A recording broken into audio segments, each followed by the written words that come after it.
Pourquoi, face à une crise, une entreprise s'effondre alors qu'une autre se réinvente?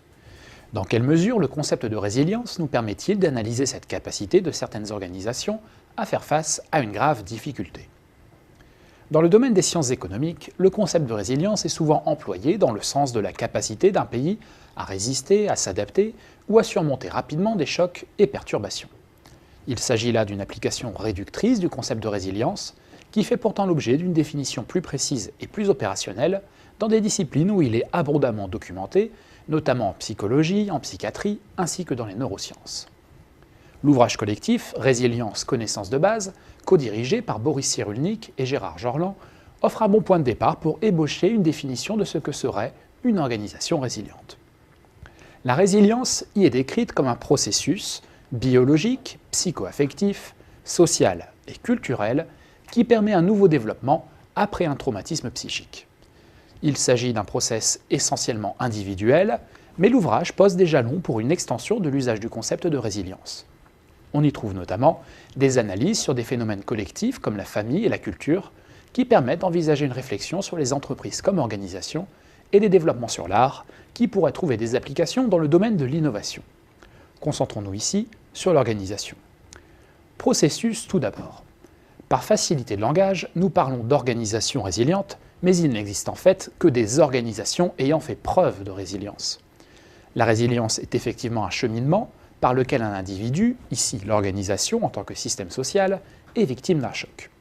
Nous pouvons prendre les exemples des conséquences d'une crise économique ou sociale, l'attaque frontale d'un concurrent ou encore l'effondrement d'un modèle d'affaires. On peut également penser à un accident technique tragique, une crise managériale ou encore un événement portant gravement atteinte à la réputation. Il s'agit donc de traumatismes aux implications profondes que l'organisation qui fait preuve de résilience parvient à surmonter en tirant parti d'un certain nombre de prédispositions, de compétences et de ressources. Il ne s'agit pas d'un simple retour à la normale, car surmonter ce choc traumatique exige la reconnaissance d'une destruction et un travail de recomposition, voire de reconstruction et de projection vers de nouvelles perspectives.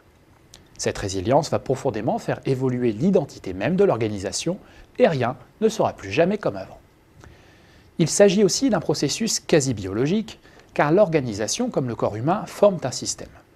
Même si le traumatisme est en apparence circonscrit à un domaine d'activité spécifique de l'organisation, il peut en vérité s'étendre à toute l'organisation comme système, avec des effets de contamination, d'écho, mais aussi d'apaisement. Processus psycho-affectif et social également, car ces dimensions déterminent à la fois la prédisposition de l'organisation à amortir le traumatisme et les chances de le surmonter. La qualité et la variété des relations humaines en interne, comme avec le monde extérieur, sont, pour ne citer que ces aspects, déterminants dans les chances de l'organisation de pouvoir se ressaisir durablement. Processus culturel enfin, car l'enracinement dans une culture forte est une condition déterminante dans le redéploiement vers de nouvelles activités, tout en assurant une continuité avec un héritage. La force de la culture d'entreprise, des valeurs préexistantes au choc telles que la stabilité, la confiance, la créativité et l'imagination notamment, peuvent permettre à l'organisation de surmonter son traumatisme en le comprenant, en l'exprimant et surtout en le dépassant. Par ses prédispositions à la résilience, une entreprise peut rebondir là où d'autres s'effondrent. À l'heure où l'économie mondiale et de très nombreux marchés subissent choc après choc, la notion de résilience apporte des stimuli intéressants pour la réflexion des dirigeants économiques et politiques. La résilience, voilà un concept auquel les stratèges d'entreprise, comme la recherche en sciences de gestion, devraient s'intéresser de plus près.